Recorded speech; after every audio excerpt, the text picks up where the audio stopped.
Art ಹೃದಯ ಕೇಳಿದಿರಲ್ಲ, ವಯಸ್ಸಾದಮೇಲೆ cardiac failure ಅಂತ ಹಾರ್ಟ್ ಫೇಲ್ಯೂರ್ ಅಂತ ಹೇಳ್ತೀವಿ. ಎಸ್ಪೆಷಲಿ ವಯಸ್ಸಾದ್ಮೇಲೆ 60, 70, 80, 90 ಆದಮೇಲೆ ಭಾಳ ಜನಕ್ಕೆ ಏಜಿಂಗ್ ಪ್ರೊಸೆಸ್ ವಯಸ್ಸಾಗ್ತಾ ಹಾರ್ಟ್ ಕೂಡ ಹೃದಯ ಕೂಡ ಕಡಿಮೆ ಕೆಲಸ ಮಾಡೋಕ್ಕೆ ಶುರು ಮಾಡುತ್ತೆ. ಹಂಗಾಗಿ ಸ್ವಲ್ಪ ಫೇಲ್ಯೂರ್ ಆಗಿ ಶುರು ಆಗುತ್ತೆ. So early failure science and symptoms ಏನು, ಹೇಗೆ ನಾವು ವಯಸ್ಸಾದವರಲ್ಲಿ ಹಾರ್ಟ್ ಫೇಲ್ಯೂರ್ ಆಗ್ತೀವಿ ಅಂತ ತಿಳ್ಕೋಬೇಕು, ಬೇಗ ತಿಳ್ಕೊಳ್ಳೋದ್ರೆ ಒಂದು ಜೀವನ ಉಳಿಸ್ಬೋದು ಅಲ್ವಾ.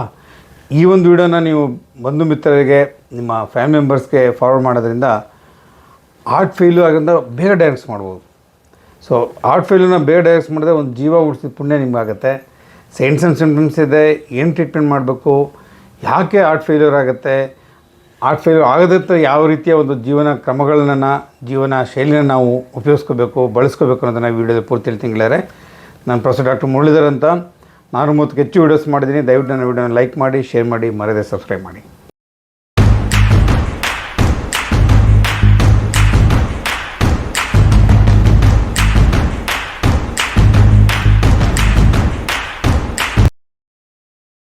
First of all heart failure ಅಂದರೆ ಏನು, ಕಾರ್ಡಿಯಾಕ್ ಫೇಲ್ಯೂರ್ ಅಂತ, ಹಾರ್ಟ್ ಫೇಲ್ಯೂರ್ ಅಂದರೆ ಏನು ಅಂತ ತಿಳ್ಕೊಳ್ಳೋಣ ಅಂತ. ಇದು ತಿಳ್ಕೊಳ್ಳೋದು ಭಾಳ ಇಂಪಾರ್ಟೆಂಟ್, ಭಾಳ ಕ್ರುಷಿಯಲ್. ಯಾಕೆ ಅಂತಂದರೆ ಏನಾಗ್ತದೆ, ವಯಸ್ಸಾಗ್ತಾ ಏನಾಗ್ಬಿಡುತ್ತೆ, ಜನಗಳು ವಯಸ್ಸಾದ ತಕ್ಷಣ ಬಿಡಪ್ಪ ನಂಗೆ ವಯಸ್ಸಾದ ಸುಸ್ತಾಗೋದು ಕಾಮನ್ ಅಂದ್ಕೊಂಡ್ಬಿಡ್ತಾರೆ ಅಲ್ವಾ. ವಯಸ್ಸಾಯಿತು 70 ವರ್ಷ 80 ವರ್ಷ 90 ವರ್ಷ, ನಾನು ಈ ವಯಸ್ಸಲ್ಲಿ ಏನೇನು ಸಾಮ್ರಾಜ್ಯ ಆಡಬೇಕಾ, ಇನ್ನೊಂದು ಮದುವೆ ಆಗಬೇಕಾ, ಸುಸ್ತಾಗುತ್ತಪ್ಪ ಕಾಮನ್ನು ಅಲ್ವಾ.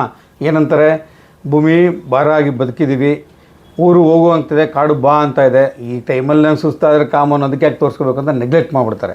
ಅದು ಭಾಳ ಕ್ರುಷಿಯಲ್, ಭಾಳ ಇಂಪಾರ್ಟೆಂಟ್. ಯಾಕೆಂದರೆ ಅರ್ಲಿ ಸ್ಟೇಜಲ್ಲಿ ನೀವು ಹಾರ್ಟ್ ಫೇಲ್ಯೂರ್ ಆಗೋದನ್ನ ಡಯಾಗ್ನೋಸ್ ಮಾಡಿದ್ರೆ ಒಳ್ಳೆ ಮೆಡಿಕೇಷನ್ಸ್ ಕೊಡ್ಬೋದು, ಜೀವನ ಕ್ರಮಗಳನ್ನ ಚೇಂಜ್ ಮಾಡೋದ್ರಿಂದ ಹಾರ್ಟ್ ಫೇಲ್ಯೂರ್ನ ಮತ್ತೆ ನಾವು ರಿವರ್ಸ್ ಮಾಡ್ಬೋದು, ಇನ್ನೂ ಲಾಂಗಿವಿಟಿ, ಇನ್ನೂ ನಮ್ಮ ಜೀವನವನ್ನು ಮುಂದುವರಿಸ್ಬೋದು. ಸೊ ಹಾಗಾಗಿ ಹಾರ್ಟ್ ಫೇಲ್ಯೂರನ್ನ ಬೇಗ ಡಯಾಗ್ನೋಸ್ ಮಾಡೋದು ಭಾಳ ಇಂಪಾರ್ಟೆಂಟ್, ಭಾಳ ಕ್ರುಷಿಯಲ್. ಹಾರ್ಟ್ ಫೇಲ್ಯೂರ್ ಅಂದರೆ ಏನಿಲ್ಲ ನೋಡಿ, ವೇರ್ ಆ್ಯಂಡ್ ಟೇರ್ ಆಗ್ತಿರ್ತಲ್ಲ, ವಯಸ್ಸಾಗ್ತಾ ವೇರ್ ಆ್ಯಂಡ್ ಟೇರ್ ಆಗುತ್ತೆ. ಒಂದು ಒಂದು ಪಂಪ್ ಅಲ್ವಾ, ನಿಮ್ಮ ನಾರ್ಮಲಾಗಿ ವಾಟರ್ ಪಂಪ್ ಏನೋ ಇರ್ತಾರೆ, ಅದೇ ಥರ ಒಂದು ಪಂಪ್, ಅದು ಡೀಸೆಲ್ ಪಂಪ್, ಡಿ ಜಿ ಅಂತೀವಲ್ಲ, ಒಂದು ಪಂಪು.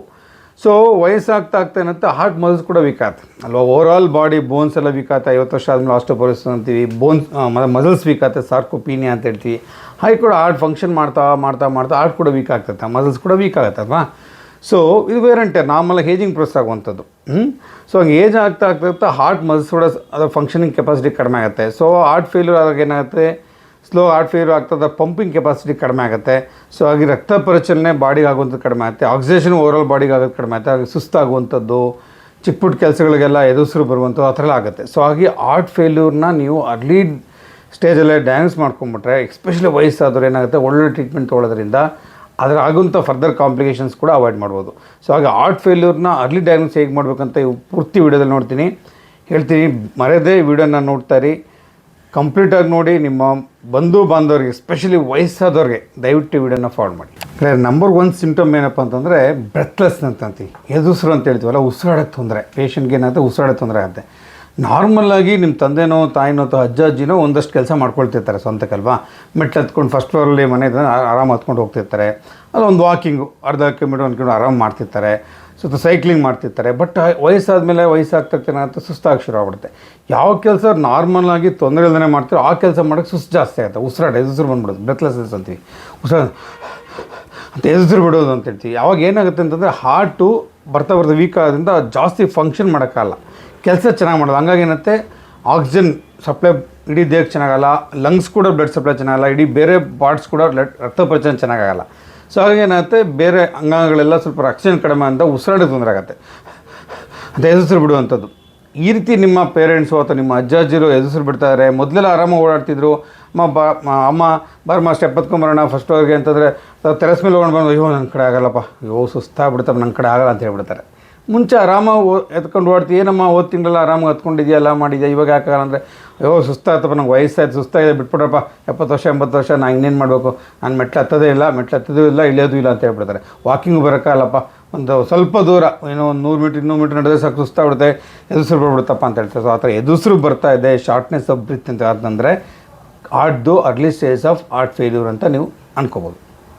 ನಂಬರ್ 2ನೇದು ಸಿಮ್ಟಮ್ ಏನಪ್ಪ ಅಂತಂದರೆ ಪಾದ ಮತ್ತು ಆ್ಯಂಕಲ್ ಜಾಯಿಂಟ್ ಊತ ಬರೋದು. ಪಾದ, ಆ್ಯಂಕಲ್ ಮತ್ತು ಲೆಗ್ ಆ ಪಾರ್ಟಲ್ಲಿ ಅಲ್ವಾ ಊತ ಬರುವಂಥದ್ದು, ಸ್ವೆಲ್ಲಿಂಗ್ ಬರುವಂಥದ್ದು ಅಂತ ಹೇಳ್ತೀವಿ.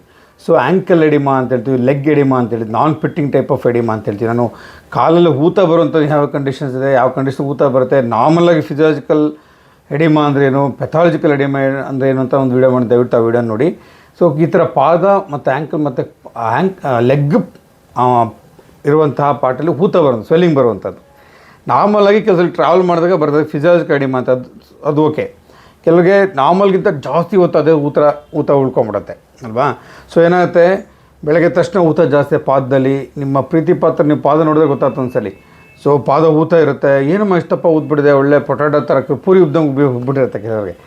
ಸೊ ಈ ಥರ ಹುಬ್ಬಿಟ್ಟಿರುತ್ತೆ. ಸೊ ಆ ಥರ ಹುಬ್ಬಿದೆ, ನಾರ್ಮಲಾಗಿ ಒಂದು ದಿವಸ 2 ದಿವಸಕ್ಕೆ ಹುಬ್ಬಿ ಹೊಟ್ಟೋಯ್ತು ಅಂದರೆ ದಟ್ಸ್ ಡಿಫ್ರೆಂಟ್ ಸ್ಟೋರಿ.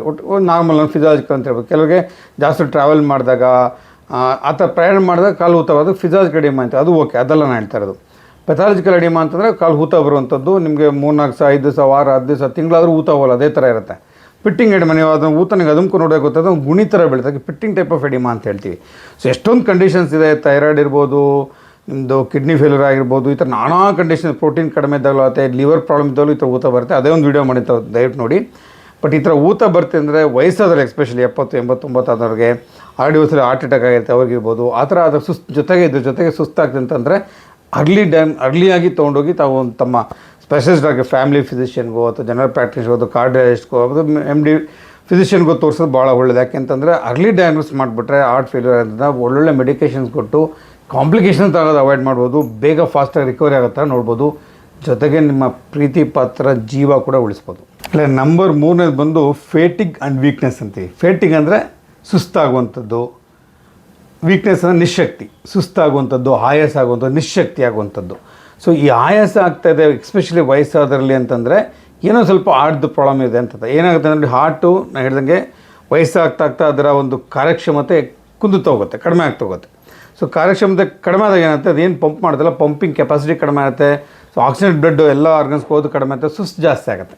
ಸ್ವಲ್ಪ ಕೆಲಸ ಮಾಡೋದು ಸುಸ್ತಪ್ಪ, ಆಯಾಸ ಆಗಲ್ಲ ಅಂತ ಹೇಳ್ತಾರೆ.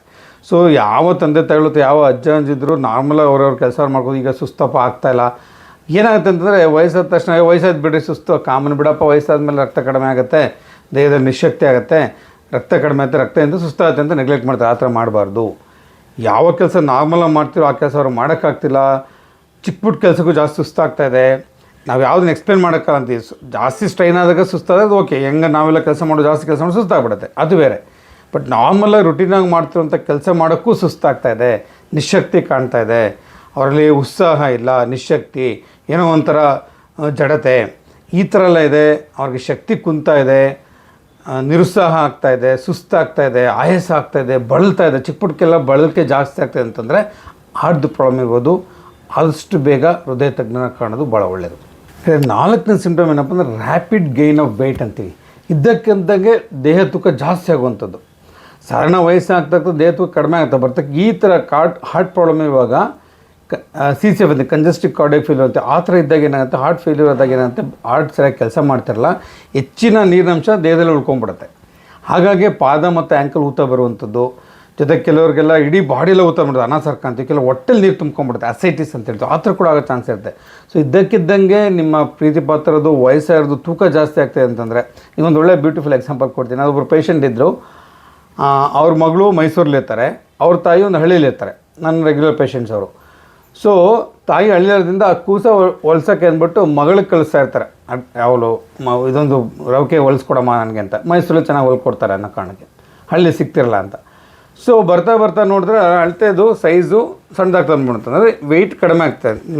ನಿಮ್ಮ ರವಿಕೆ ಹೆಣ್ಮಕ್ಳಲ್ಲಿ ರವಿಕೆ ಹಾಕೋತಿರ್ತಾರಲ್ಲ ಬ್ಲೌಸು, ಇದ್ದಕ್ಕಿದ್ದಂಗೆ ಲೂಸ್ ಆಗಿ ಶುರು ಆಗ್ಬಿಡುತ್ತೆ, ಅಂದರೆ ವೆಯ್ಟ್ ಕಡಿಮೆ ಆಗಿದೆ ಅಂತ.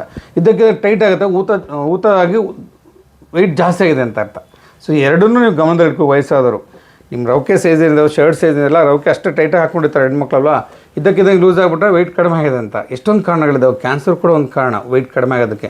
ಇದ್ದಕ್ಕಿದ್ದಂಗೆ especially elderly people loss of weight ಆಯಿತು, ಸಿಗ್ನಿಫಿಕೆಂಟ್ ವೆಯ್ಟ್ ಲಾಸ್ ಆ ಥರ ಆದರೂ ಕೂಡ ಕಾಯಿಲೆ ಇರ್ಬೋದು, ಅದನ್ನು ಕೂಡ ಗಮನದಲ್ಲಿಟ್ಕೊಳ್ಳಿ. ಜೊತೆಗೆ ಹಾರ್ಟ್ ಪ್ರಾಬ್ಲಮಿಗೆ ಇದ್ದಕ್ಕಿದ್ದ ದೇಹ ತೂಕ ಕೂಡ ಜಾಸ್ತಿ ಆಗ್ಬೋದು. ಇದ್ದಕ್ಕಿದ್ದಂಗೆ ಮೈಕೆಲ್ಲ ಊತ ಬಂದುಬಿಡುತ್ತೆ, ಹೊಟ್ಟೆಲಿ ನೀರು ಅದಕ್ಕೆ ಅನಾಸರ್ಕ ಅಂತ ಹೇಳ್ತೀವಿ, ಇಡೀ ದೇಹದಲ್ಲಿ ನೀರು ಅನಾಸರ್ಕ ಅಂತ ಹೇಳ್ತೀವಿ. ಹೊಟ್ಟೆಲಿ ಅಸೈಟಿಸ್ ಅಂತ ಆಗುತ್ತೆ, ಪಾದದಲ್ಲಿ ಆ್ಯಂಕಲ್ಸಲ್ಲಿ ನೀರು ತುಂಬ್ಕೊಂಡ್ಬಿಡುತ್ತೆ. ನೀರು ತುಂಬ್ಕೊಂಡ್ರೆ ಆಟೋಮೆಟಿಕ್ ಬಾಡಿ ವೆಯ್ಟ್ ಜಾಸ್ತಿ ಆಗುತ್ತೆ ಅಲ್ವಾ. ಸೊ ಇದ್ದಕ್ಕಿದ್ದಂಗೆ ಅವರು ರೊಕ್ಕೆ ಟೈಟ್ ಆಗುವಂಥದ್ದು, ಅಥವಾ ಏನಾದ್ರು ಟ್ರೌಸರ್ಸ್ ಪ್ಯಾಂಟ್ ಕಟ್ಕೊಂಡಿರ್ತಾರೆ, ಪ್ಯಾಂಟು ಟೈಟು ಹಾಕೋಕ್ಕಾಗ್ತಿಲ್ಲ ಬಟನು ಅಂತ ಹೇಳ್ತಾರೆ, ಆ ಥರ ಆಗುವಂಥದ್ದು. ಇದ್ದಕ್ಕಿದ್ದಂಗೆ ಬಾಡಿ ವೆಯ್ಟ್ ಜಾಸ್ತಿ ಆಗ್ತಿದ್ರು ಕೂಡ ಬಾಡಿಲಿ ಎಕ್ಸೆಸ್ ಅದು ನೀರಿನ ಅಂಶ ದೇಹದಲ್ಲಿ ಉಳ್ಕೊಂಡಿದೆ ಅಂತ, ಎಕ್ಸೆಸ್ ವಾಟರು ನೀರಲ್ಲಿ ದೇಹದಲ್ಲಿ ಉಳ್ಕೊಂಡಿದೆ, ಯಾಕೆಂದರೆ ಸರಿಯಾಗಿ ಹಾರ್ಟ್ ಕೆಲಸ ಮಾಡ್ತಿಲ್ಲ, ಹಾಗಾಗಿ ಹಾರ್ಟ್ ಫೇಲ್ಯೂರ್ ಆಗಿರೋ ಚಾನ್ಸ್ ಇರುತ್ತೆ ಅಂತ ಅರ್ಥ. ಹಾಗಾಗಿ ನಿಮ್ಮ ವಯಸ್ಸಾದರೂ ತೂಕ ಇದ್ದಕ್ಕಿಂತ ಜಾಸ್ತಿ ಆಗ್ತದೆ ಅಂತಂದರೆ ಏನೋ ತೊಂದರೆ ಇರ್ಬೋದು ಹಾರ್ಟ್ ಅನ್ನೋದನ್ನು ನಮ್ಮ ಮನಸ್ಸಿಗೆ ಇಟ್ಕೊಳ್ಳೋದು ಭಾಳ ಒಳ್ಳೆಯದು. So the danger of neglecting these symptoms ಅಂತೀವಿ ನೋಡಿ. ಈ ರೀತಿಯ ನಾನು 4 ಸೈನ್ಸ್ ಆ್ಯಂಡ್ ಸಿಂಪ್ಟಮ್ಸ್ ಹೇಳಿದ್ನೆಲ್ಲ ಗೆಳೆಯರೆ, ಆ ಸಿಂಪ್ಟಮ್ಸ್ನ ನೀವು ನೆಗ್ಲೆಕ್ಟ್ ಮಾಡಿದ್ರೆ ಏನೇನು ಪ್ರಾಬ್ಲಮ್ ಆಗುತ್ತೆ ಅಂತ ಒಂದ್ಸಲ ಯೋಚನೆ ಮಾಡೋಣ. ನೋಡಿ, ಯಾವುದೇ ಕಾಯಿಲೆ ಇರ್ಬೋದು ಅಲ್ವಾ, ಯಾವುದೇ ಕಾಯಿಲೆ ಇರ್ಬೋದು, ಯಾವುದೇ ಸಿಚುವೇಶನ್ ಇರ್ಬೋದು, ಬಿಗಿನಿಂಗಲ್ಲಿ ಸ್ವಲ್ಪ ಇರುವಾಗಲೇ ಅದಕ್ಕೆ ಸೂಕ್ತವಾದ ಪರಿಹಾರ ಹುಡ್ಕೊಂಬಿಟ್ರೆ, ಸೂಕ್ತವಾದ ಟ್ರೀಟ್ಮೆಂಟ್ ತೊಗೊಂಬಿಟ್ರೆ ಫಾಸ್ಟಾಗಿ ರಿಕವರಿ ಆಗ್ತಾರೆ. ಕೊನೆಗೆ ಎಂಡ್ ಸ್ಟೇಜ್ ಬಂದರೆ ಏನಾಗುತ್ತೆ, ಸಪೋಸ್ ಒಂದು ಕ್ಯಾನ್ಸರ್ ಅಂತ ಅಂದ್ಕೊಳ್ಳಿ, ಗ್ರೇಡ್ 1 ಗ್ರೇಡ್ 2 ಅಲ್ಲೇ ತಿಳ್ಕೊಂಬಿಟ್ವಿ, ಸ್ಟೇಜ್ 1 ಸ್ಟೇಜ್ 2 ಗೊತ್ತಾಯಿತು ಅಂದರೆ ಟ್ರೀಟ್ಮೆಂಟ್ ಭಾಳ ಸುಲಭ, ದೇಹಕ್ಕೆ ಸ್ಪ್ರೆಡ್ ಆಗಿರಲ್ಲ, ಜೀವ ಉಳಿಯುತ್ತೆ. ಇವಾಗೆಂತ ಒಳ್ಳೆ ಟ್ರೀಟ್ಮೆಂಟ್ ಬಂದುಬಿಟ್ಟಿದೆ, ಜೀವ ಉಳಿಸ್ಬೋದು. ಅದೇನು ಲೇಟ್ ಮಾಡಿ ದೇಹಕ್ಕೆಲ್ಲ ಸ್ಪ್ರೆಡ್ ಆಗಿದೆ ಅಂದರೆ ಎಷ್ಟು ಟ್ರೀಟ್ಮೆಂಟ್ ತೊಗೊಂಡ್ರು, ಕೋಟ್ಯಾಂತರ ರೂಪಾಯಿ ಖರ್ಚು ಮಾಡೋದು, ಲಕ್ಷಾಂತರ ರೂಪಾಯಿ ಖರ್ಚು ಮಾಡೋದು, ಜೀವ ಉಳಿಯುತ್ತಲ್ಲ ಹೇಳೋಕ್ಕಾಗಲ್ಲ. ಇವೆಲ್ಲ ಒಳ್ಳೆ ಟ್ರೀಟ್ಮೆಂಟ್ ಬಂದೆ, ಬಟ್ ಖರ್ಚು ಜಾಸ್ತಿ ಆಗುತ್ತೆ, ರಿಸಲ್ಟ್ಸು ಕಡಿಮೆ, ಚಾನ್ಸಸ್ ಕಡಿಮೆ. ಅದೇ ರೀತಿ ನಾನು ಹೇಳಿದ ಮೇಲೆ ತಿಳಿಸಿದ 4 ಸೈನ್ಸ್ ಆ್ಯಂಡ್ ಸಿಂಪ್ಟಮ್ಸ್ ಇದ್ದಾಗ ನೀವು ನೆಗ್ಲೆಕ್ಟ್ ಮಾಡಬೇಡಿ. ಎಸ್ಪೆಷಲಿ ವಯಸ್ಸಾಗಿ ಮಾಡ್ತಾರೆ, ಬಿಡಪ್ಪ ವಯಸ್ಸಾಯಿತು, ನಾವು ಎಷ್ಟು ದಿನ ಇರ್ತೀವೋ ಏನೋ, ಯಾಕೆ ಬೇಕು ಅಂತ ಯೋಚನೆ ಮಾಡ್ತಾರೆ. ಇಲ್ಲ ವಯಸ್ಸಾದ ಸಹಜವಾಗಿ ಸುಸ್ತಾಗೋದೆಲ್ಲ, ನಾನು 18 ವರ್ಷದ ಹುಡುಗನ 18 ವರ್ಷದ ಹುಡುಗಿನ, ಇನ್ನು ಕುಣ್ಕೊಂಡು ಓಡಾಡೋಕ್ಕಾಗತ್ತಾ, ಜಂಪ್ ಮಾಡೋಕ್ಕಾಗತ್ತಾ, ವಯಸ್ಸಾದ ಮೇಲೆ ಇಷ್ಟ ಸುಸ್ತಾಗುತ್ತೆ ಅಂತ ನೆಗ್ಲೆಕ್ಟ್ ಮಾಡಿಬಿಡ್ತಾರೆ. ಸೊ ಆ ಥರ ಮಾಡೋದು ಬೇಡ. ಯಾಕೆಂದರೆ ಏನು ಹಾರ್ಟ್ ಫೇಲ್ಯೂರ್ ಇರುತ್ತಲ್ಲ, ಅರ್ಲಿ ಸ್ಟೇಜಲ್ಲಿ ಡಯಾಗ್ನೋಸ್ ಮಾಡಿದೆ ಒಳ್ಳೆ ಮೆಡಿಕೇಷನ್ಸ್ ಕೊಟ್ಟು ರಿವರ್ಸ್ ಮಾಡ್ಬೋದು. ಫೇಲ್ಯೂರ್ ಆಗಿರುವಂಥ ಹಾರ್ಟ್ನ ಸರಿಯಾಗಿ ಕೆಲಸ ಮಾಡೋಕ್ಕೆ ಅದನ್ನು ನಾವು ಐನೋಟ್ರೋಪಿಕ್ ಡ್ರಗ್ಸ್ ಅಂತ ಕೊಟ್ಟರೆ ಹಾರ್ಟ್ ಚೆನ್ನಾಗಿ ಕೆಲಸ ಮಾಡೋಕ್ಕೆ ಶುರು ಮಾಡುತ್ತೆ. ಮತ್ತು ಎಕ್ಸೆಸ್ ಬಾಡಿ ಫ್ಲೂಯಿಡ್ ಇದ್ದರೆ, ಪಾದದಲ್ಲಿ ಊತ ಇದೆ, ಅದಕ್ಕೆ ಕೆಲವು ಮಾತ್ರೆಲ್ಲ ಕೊಡ್ತೀವಿ, ಫುಸೈಮಿಡ್ ಅಂತೆಲ್ಲ ಕೊಡ್ತೀವಿ. ಎಕ್ಸೆಸ್ಸು ನೀರಿನ ಅಂಶನ ಮೂತ್ರದ ರೂಪದಲ್ಲಿ ಹೊರಗುವ ಥರ ಮಾಡ್ಬೋದು. ಎಷ್ಟೊಂದು ಟ್ರೀಟ್ಮೆಂಟ್ ಇದೆ. ಸೊ ಹಾಗಾಗಿ ಅರ್ಲಿ ಸ್ಟೇಜಲ್ಲೇ ಕೊಟ್ಟರೆ ಅದನ್ನು ರಿಕವರ್ ಮಾಡ್ಬೋದು. ಜೊತೆಗೆ ಕಾಂಪ್ಲಿಕೇಶನ್ಸ್ ಮಾಡ್ಬೋದು. ನೋಡಿ ಗೆಳೆಯರು, ಏನಂತ ಹಾರ್ಟ್ ಸರಿಯಾಗಿ ಕೆಲಸ ಮಾಡಲ್ಲ, ನಾನು ಹೇಳ್ದಂಗೆ ಬ್ಲಡ್ ಸಪ್ಲೈ ಕರೆಕ್ಟಾಗಿ ಆರ್ಗನ್ಸ್ಗಾಗಲ್ಲ. ಹಾರ್ಟ್ ಸರಿಯಾಗಿ ಕೆಲಸ ಮಾಡ್ತೀನಿ ಅಂದರೆ ಕಿಡ್ನಿ ಕಾಂಪ್ಲಿಕೇಶನ್ ಆಗ್ಬೋದು, ಕಿಡ್ನಿ ಫೇಲ್ಯೂರ್ ಆಗ್ಬೋದು, ಸ್ಟ್ರೋಕ್ ಆಗ್ಬೋದು, ಈ ರೀತಿಯ ನಾನಾ ರೀತಿಯ ಕಾಂಪ್ಲಿಕೇಶನ್ಸ್ ಇದೆ. ಸೊ ಹಾಗಾಗಿ ಗೆಳೆಯರೆ, ಸ್ವಲ್ಪ ಸಿಂಪ್ಟಮ್ಸ್ ಇದ್ದಾಗಲೇ ತೋರಿಸ್ಕೊಂಡು ಒಳ್ಳೆ ಟ್ರೀಟ್ಮೆಂಟ್ ತೊಗೊಳ್ಳೋದು ಭಾಳ ಒಳ್ಳೆಯದು. ಯಾಕಂದರೆ ವಯಸ್ಸಾಗಿರುತ್ತೆ, ಆಲ್ರೆಡಿ ಅವ್ರ ಬಾಡಿಯಲ್ಲಿ ಆರ್ಗನ್ಸ್ ಎಲ್ಲ ಡಿಜೆನರೇಟ್ ಆಗುತ್ತೆ. ವಯಸ್ಸಾಗ್ತಾ ಎಲ್ಲ ಪ್ರತಿಯೊಂದು ದೇವರ ಆರ್ಗನ್ ಅಲ್ವಾ, ಕಣ್ಣಿಗೆ ಕೆಟ್ಟಾಗಿ ಬರುತ್ತೆ, ಕೂದಲು ಬೆಳಗಾಗುತ್ತೆ, ಚರ್ಮ ಸುಕ್ಕಿಡುತ್ತೆ, ಮಂಡಿ ಸತ್ತ ಶುರು ಆಗುತ್ತೆ, ಎಲ್ಲ ಅದೇ ರೀತಿ ಬೆನ್ನು ಗೂನಾಗುತ್ತೆ. ಸೊ ಇವೆಲ್ಲ ಏಜಿಂಗ್ ಪ್ರೋಸೆಸ್ ನಾರ್ಮಲ್ ಆಗುತ್ತೆ. ಬಟ್ ಹಾರ್ಟು ಆ ಥರ ಏಜ್ ಆದಾಗ ನಾವು ಒಳ್ಳೆ ಟ್ರೀಟ್ಮೆಂಟ್ನ ಇನ್ಷಿಯಲ್ ಡೇಸಲ್ಲೇ ತೊಗೊಂಬಿಟ್ರೆ ಅವಾಗೇನಾಗುತ್ತೆ, ಆಟೋಮೆಟಿಕ್ಕಾಗಿ ಫಾಸ್ಟ್ ರಿಕವರಿ ಆಗುತ್ತೆ. ಈ ಥರ ಕಾಂಪ್ಲಿಕೇಶನ್ಸ್ನ ಅವಾಯ್ಡ್ ಮಾಡ್ಬೋದು. ಸೊ ಭಾಳ ಇಂಪಾರ್ಟೆಂಟು. ಸ್ವಲ್ಪ ಇರುವಾಗಲೇ ಎಚ್ಚೆತ್ಕೊಂಡು ಅದಕ್ಕೆ ಸೂಕ್ತವಾದ ವೈದ್ಯರನ್ನ ಕಂಡು ಸೂಕ್ತವಾದ ಚಿಕಿತ್ಸೆನ ಆದಷ್ಟು ಬೇಗ ಶುರು ಮಾಡೋದು ಭಾಳ ಒಳ್ಳೆಯದು. ಸರ್ ಇದೇನು ಸರ್ ಆಗ್ತಾಯಿಲ್ಲ, ಇದೇನೋ ಆಗ್ಬಿಟ್ಟಿದೆ ಸರ್, ಏನೋ ಒಂದು ಆನೆ ಕೂತಂಗೆ ಆಗ್ತಾಯಿದೆ ಸರ್ ಅಂತ ಹೇಳ್ತಾರೆ ಹಾರ್ಟ್ ಅಟ್ಯಾಕ್ ಆದಾಗ. ಸೊ ಆ ಥರ ಸಿಂಪ್ಟಮ್ ಇದ್ದರೆ ಮಾತ್ರ ಹಾರ್ಟ್ ಅಟ್ಯಾಕ್ ಅಂತಾರಲ್ಲ ಗೆಳೆಯರೆ. ಹಾರ್ಟ್ ಸರಿಯಾಗಿ ಕೆಲಸ ಮಾಡ್ತೀರ, ಹಾರ್ಟ್ ಫೇಲ್ಯೂರ್ ಅಂತೀವಿ. ಹಾರ್ಟ್ ಅಟ್ಯಾಕ್ ಬೇರೆ, ಹಾರ್ಟ್ ಫೇಲ್ಯೂರ್ ಬೇರೆ. ಈ ಥರ ಹಾರ್ಟ್ ಫೇಲ್ಯೂರ್ ಆದಾಗ ನಾನು ಹೇಳ್ದಂಗೆ ಸುಸ್ತಾಗೋದು ಎಲ್ಲ ಆದಾಗಲೂ ಕೂಡ ಹಾರ್ಟ್ ಸರಿಯಾಗಿ ಕೆಲಸ ಮಾಡ್ತಿಲ್ಲ ಅಂತ. ಸೊ ಹಾರ್ಟ್ ಅಟ್ಯಾಕ್ ಆಗಿ ಜೀವ ಹೋಗೋ ತನಕ ಕಾಯಬೇಡಿ. ಬಿಗಿನಿಂಗಲ್ಲೇ ವೈದ್ಯರಿಗೆ ತೋರಿಸಿ. ಕೆಲವರು ನಿಮಗೆ ಮೆಡಿಕೇಷನ್ ಶುರು ಮಾಡ್ತಾರೆ, ಅವಶ್ಯಕತೆ ಇದ್ದರೆ ECG ಮಾಡ್ತಾರೆ, 2D ಎಕೋ ಮಾಡ್ತಾರೆ, ಹಾರ್ಟ್ ಹೆಂಗೆ ಕೆಲಸ ಮಾಡ್ತಿದೆ, ವಾಲ್ವ್ ಹೆಂಗೆ ಕೆಲಸ ಮಾಡ್ತಿದೆ ತಿಳ್ಕೊಳ್ತಾರೆ. ಒಳ್ಳೆ ಮೆಡಿಕೇಷನ್ನ ಬೇಗನೆ ಶುರು ಮಾಡಿದ್ರೆ ರಿಕವರ್ ಆಗಿಬಿಡ್ತೀರ, ಆರಾಮಾಗಿ ಹೆಲ್ತಿ ಲೈಫ್ನ ಲೀಡ್ ಮಾಡ್ಬೋದು. ಇಲ್ಲಾಂದರೆ ಕಾಂಪ್ಲಿಕೇಶನ್ಸ್ ಆಗುತ್ತೆ. ಸೊ ಏನಪ್ಪ ಜನರಲ್ ಟಿಪ್ಸು ವಯಸ್ಸಾದರೆ ಹೆಲ್ತ್ನ ಮೇಂಟೈನ್ ಮಾಡೋಕ್ಕೆ, ಎಸ್ಪೆಷಲಿ ಹಾರ್ಟ್ ಹೆಲ್ತ್ ಮೇಂಟೈನ್ ಮಾಡೋಕ್ಕೆ ಅಂತಂದರೆ ಸಿಂಪಲ್ ಆಗಿರೋ ಲೈಫ್ ಸ್ಟೈಲ್ ಮಾಡಿಫಿಕೇಷನ್ಸ್ ಹೇಳ್ತೀನಿ ಗೆಳೆಯರೆ. ಒಂದು, ಬಿ ಆ್ಯಕ್ಟಿವ್ ಅಲ್ವಾ, ರೆಗ್ಯುಲರಾಗಿ ಎಕ್ಸಸೈಸ್ ಮಾಡಿ, ವಾಕಿಂಗ್ ಮಾಡಿ, ಬ್ರಿಸ್ಕ್ ವಾಕ್ ಮಾಡಿ, ಯೋಗಾಸನ ಮಾಡಿ, ಪ್ರಾಣಾಯಾಮ ಮಾಡಿ, ಧ್ಯಾನ ಮಾಡಿ, ಭಾಳ ಒಳ್ಳೆಯದು. ಸೊ ಬ್ರಿಸ್ಕ್ ವಾಕ್ನ ಮಾಡೋದ್ರಿಂದ ನಿಮ್ಮ ಹಾರ್ಟ್ಗೆ ಎಸ್ಪೆಷಲಿ ಕಾರ್ಡಿಯೋವ್ಯಾಸ್ಕ್ಯುಲರ್ ಎಕ್ಸಸೈಸ್ ಅಂತ ಭಾಳ ಹೆಲ್ಪ್ ಆಗುತ್ತೆ. ಒಂದದು. ಎರಡನೇದು, ವಯಸ್ಸಾದಮೇಲೆ ಏನೋ ಸಾವಿರ ಚಿಂತೆ ಇಟ್ಕೊಬೇಡಿ ತಲೆಯಲ್ಲಿ. ಮಕ್ಕಳಾಗೆ, ಮೊಮ್ಮಕ್ಕಳಿಗೆ ಅದಾಯಿತು, ಇದಾಯಿತು, ಟೆನ್ಷನ್ ಆಯಿತು, ಇನ್ನೇನೋ ಆಯಿತು, ಕೊರೋನಾ ಬಂತು, ಅವೆಲ್ಲ ನಿಮಗೆ ಟೆನ್ಷನ್ ಬೇಕಿಲ್ಲ ಅಲ್ವಾ. ನಿಮ್ಮದು ಪ್ರಯಾಣ ಮುಗ್ದಿದೆ, ಜಾಸ್ತಿ ತಲೆಗೆಡ್ಸ್ಕೊಳಕ್ಕೆ ಹೋಗಬೇಡಿ. ಗೊತ್ತಿರೋ ಚಿತೆಗೂ ಚಿಂತೆಗೆ ಏನು ಡಿಫ್ರೆನ್ಸ್ ಇದೆ. ಚಿತೆ ಅಂತಂದರೆ ಬರೀ ಸತ್ತೋಗಿರೋ ಜೀವನ ಸುಡೋದು ಚಿತೆ, ಬೆಂಕಿ. ಚಿಂತೆ ನೀವು ಸಜೀವವಾಗಿ ಸುಚ್ಬಿಡುತ್ತೆ.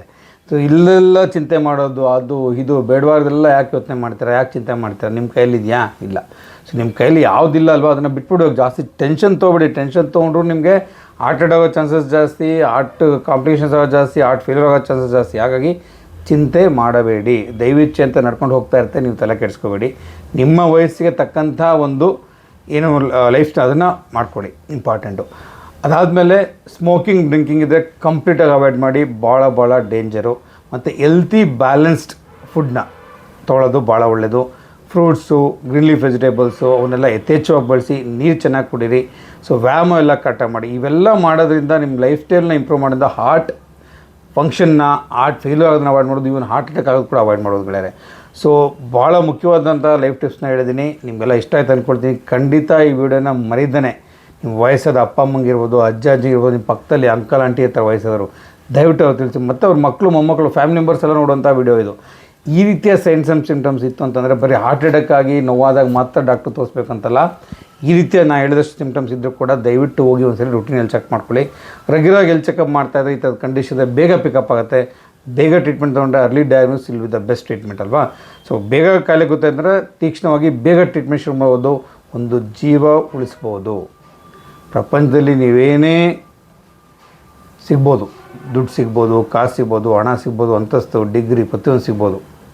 ನಿಮ್ಮ ತಂದೆ ತಾಯಿ ಹಾರ್ಟ್ ಫೇಲ್ಯೂರ್ ಆಗುತ್ತೆ, ಹಾರ್ಟ್ ಅಟ್ಯಾಕ್ ಆಗಿ ಹೋಗ್ಬಿಟ್ರೆ ಮತ್ತೆ ಸಿಗ್ತಾರಾ? ಒಂದು ನಿಮಿಷ ಯೋಚನೆ ಮಾಡಿ, ಸಿಗಲ್ಲ. ಒಂದ್ಸಲಿ ಜೀವ ಹೋಯ್ತು ಅಂದರೆ that the end of the story. So ಹಾಗಾಗಿ ನೀವು ಈ ವಿಡಿಯೋ ನೋಡಿದವರು ಪ್ರತಿಯೊಬ್ಬರು ನಿಮ್ಮ ತಂದೆ ತಾಯಿಲೋ ಅಥವಾ ಅಜ್ಜ ಅಂದಿರಲೋ ಈ ರೀತಿಯ ಸಿಮ್ಟಮ್ಸ್ ಇದೆಯಾ ಸ್ವಲ್ಪ ಯೋಚನೆ ಮಾಡಿ ಬೇಗ ಅದಕ್ಕೆ ಚಿಕಿತ್ಸೆ ಕೊಡಿಸಿ ಒಂದು ಜೀವ ಉಳಿಸಿದ ಪುಣ್ಯ ನಿಮಗೆ ಸಿಗಲಿ.